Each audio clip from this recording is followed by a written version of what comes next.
Bonjour à toutes et bonjour à tous. Alors je vous retrouve avec grand plaisir, bien sûr, comme d'habitude, cette fois-ci pour vous parler de magie et de lettres envoyées à l'univers. Alors, je fais suite à un message que j'ai reçu en commentaire sur une de mes publications.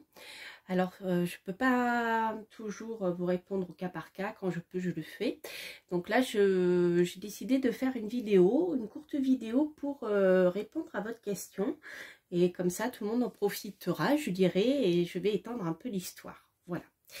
Donc, la question, c'était de savoir, lorsqu'on écrit une lettre à l'univers, comment on doit procéder ensuite, une fois qu'on a écrit sur notre papier notre souhait. Que doit-on faire? Alors, écoutez, il y a plusieurs choses. Tout d'abord, tout dépend si ce que vous souhaitez faire. Voilà. Quelle est votre lettre à l'univers? Alors, si votre lettre à l'univers, c'est pour demander d'accroître quelque chose, sur le plan sentimental, par exemple. Vous voyez, par exemple, on a les rituels de magie d'amour, je vous en parlerai tout à l'heure. Ou si c'est une lettre à l'univers pour vous séparer de choses qui vous gênent, qui vous dérangent, et notamment en ce qui concerne les charmes de protection. Voilà. Donc, voici deux petits ouvrages dont je vais vous parler. Je vais vous en présenter d'autres aussi. Ça, c'était pour illustrer mon propos.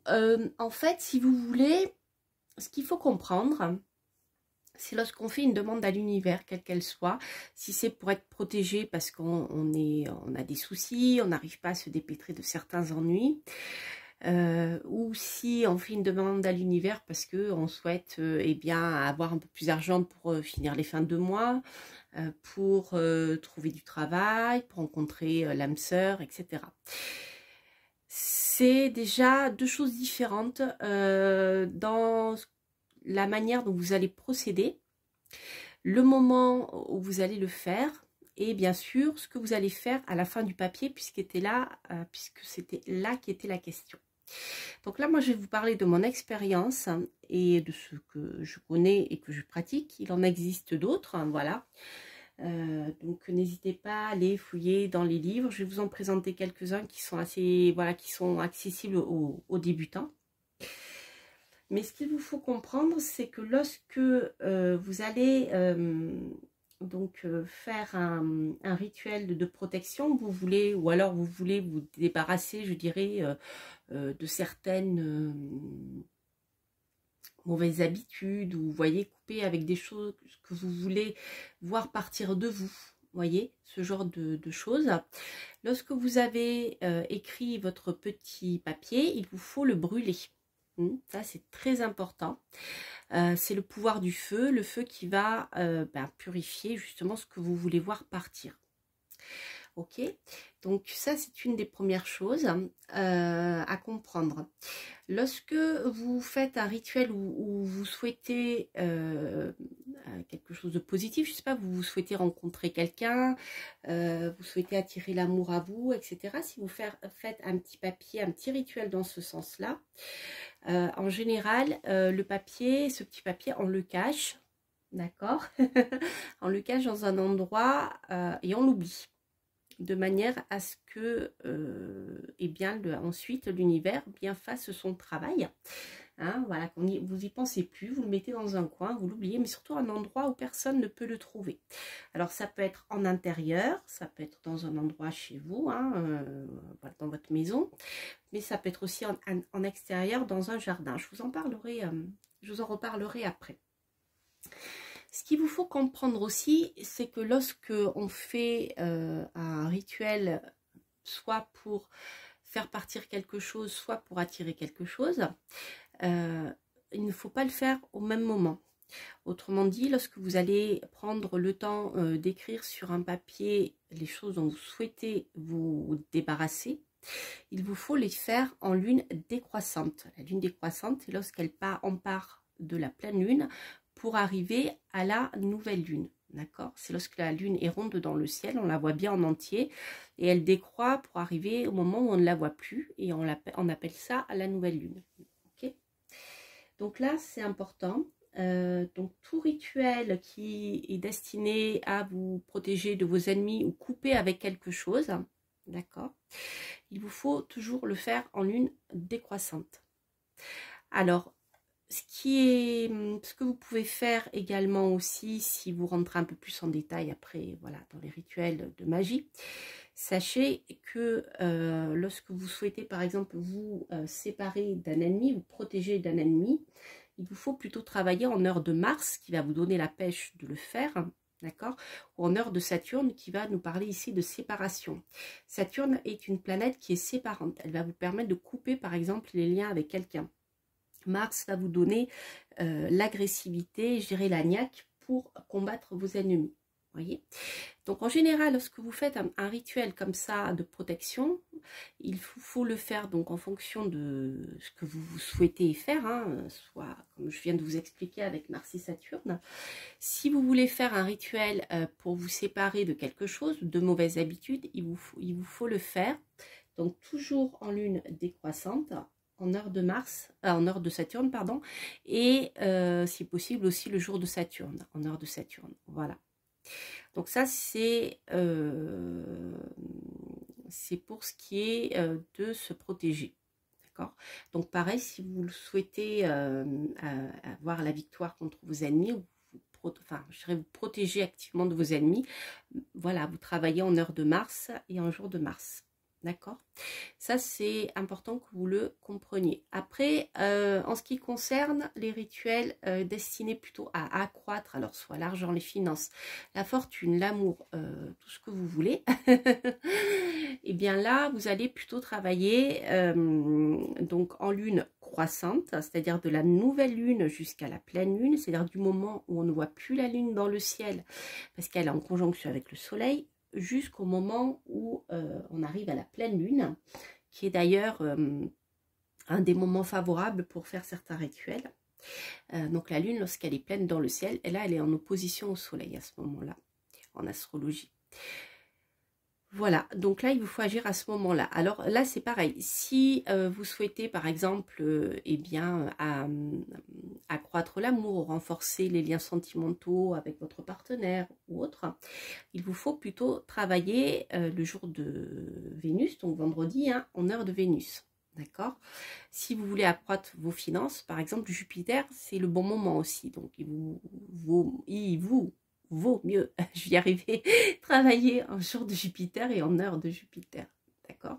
Pour Mercure, ça sera plutôt pour le commerce, pour accroître vos clients, pour les échanges, la communication, voilà. Alors, j'ajoute juste un bémol, il y a un moment, j'en parle hein, souvent lorsque je fais mes guidances lunaires, il y a un moment dont il vous faut vous méfier.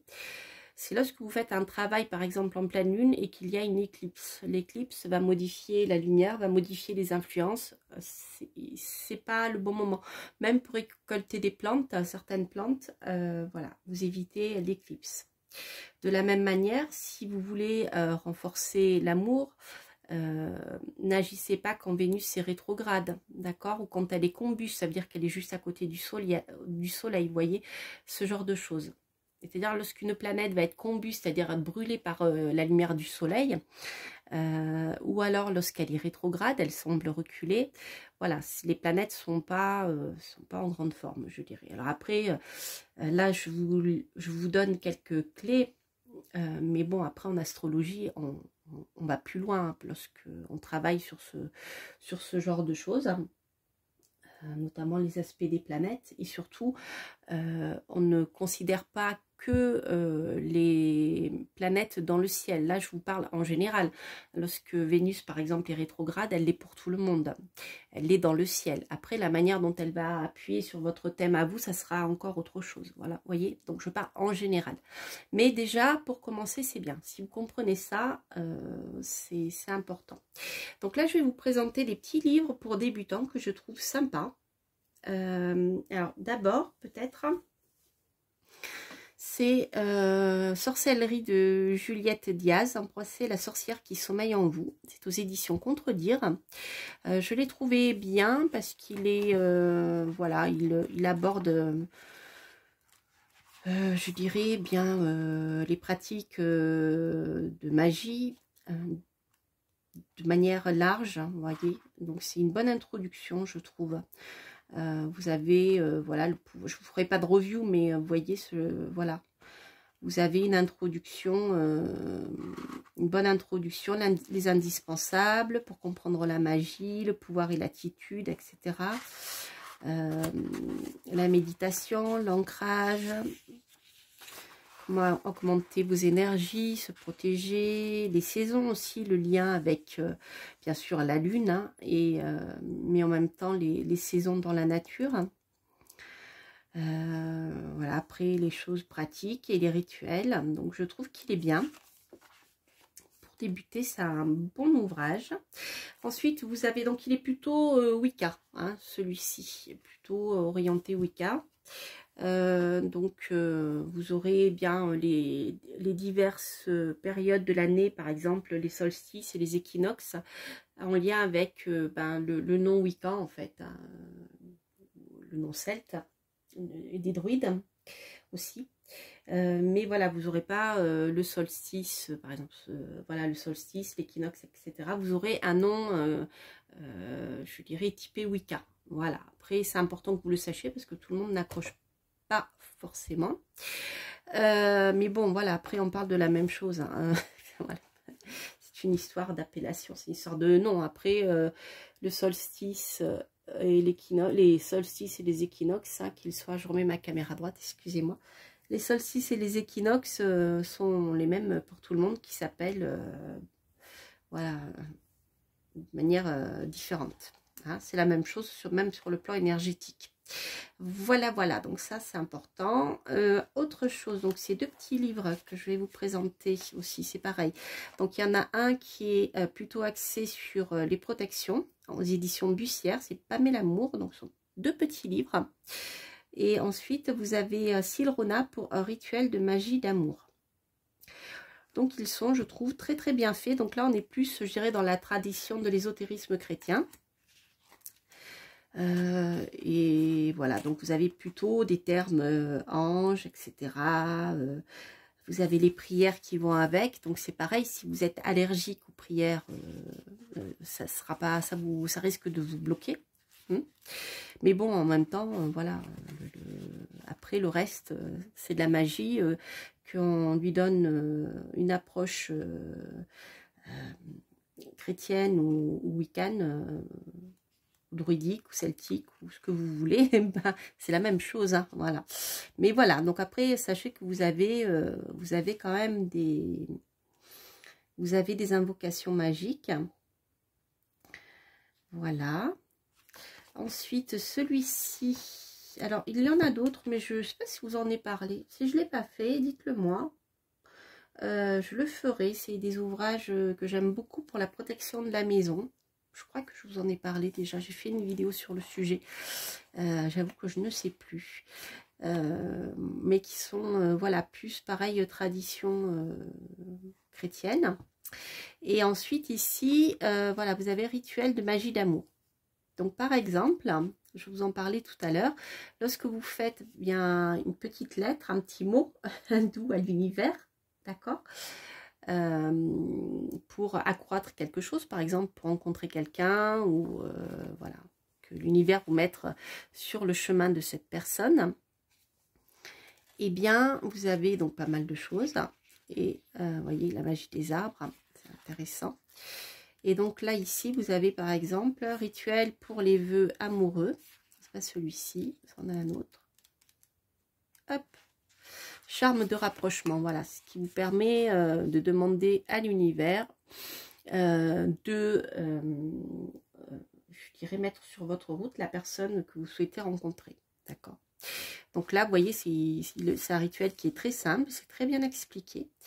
Et là, bien sûr, le petit mot avec les photos, hein, il vous faut le cacher quelque part et l'oublier, voilà, mais dans un endroit secret où personne ne pourra le trouver. Donc j'aime bien parce qu'ils sont simples et voilà, moi ça c'est la magie que j'aime bien. Simple, efficace, pratique, parce que ça demande toujours beaucoup d'énergie. Sachez que quoi que vous fassiez, ça demande toujours de l'énergie et voilà. Donc, vous êtes sûr de pouvoir avoir, je dirais, assez d'énergie pour bien vous concentrer et visualiser. Autre petite chose, c'est dont je voulais vous parler, c'est le livre de Scott Cunningham, Terre, Air, Feu et Eau, aux éditions Danae, qui est sorti en 2017.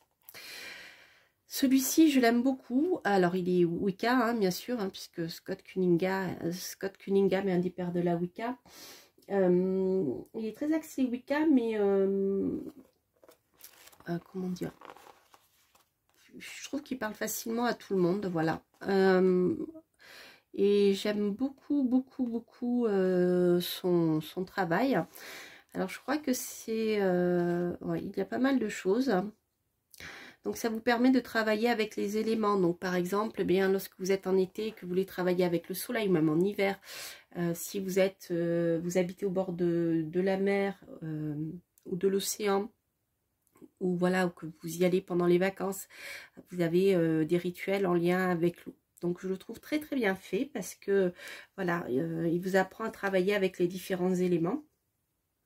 Et il propose vraiment des rituels tout simples, ne serait-ce que pour retrouver son énergie, par exemple, lorsque vous vous sentez vraiment fatigué, stressé. Donc vous avez des rituels de l'eau, il y en a un qui est génial, enfin j'aime beaucoup, voilà, un rituel pour vous purifier. Donc outre le fait de mettre du sel de mer, il y a un petit rituel avant qui est sympa. Après vous pouvez faire le vôtre, mais vous voyez, voilà, c'est des petits rituels qui sont faciles à faire, mais qui vous permettent de retrouver beaucoup d'énergie, même pour d'ailleurs pour le feu. Voilà, avec le soleil, lorsque vous êtes en panne d'énergie, lorsque vous avez besoin de recharger vos batteries, voilà, vous avez des petits rituels. Il y en a un aussi qui répond justement à votre question, et bien que faire lorsqu'on a écrit bien ce qu'on souhaitait sur un petit papier, lorsqu'on a envoyé un message à l'univers. Donc il y en a un que vous pouvez faire si vous avez un jardin, voilà. Vous avez des petits rituels à faire comme ça dans le jardin. Voilà. Donc ça, c'est important. Ah oui, autre chose aussi que j'ai oublié de vous dire, mais c'est très important.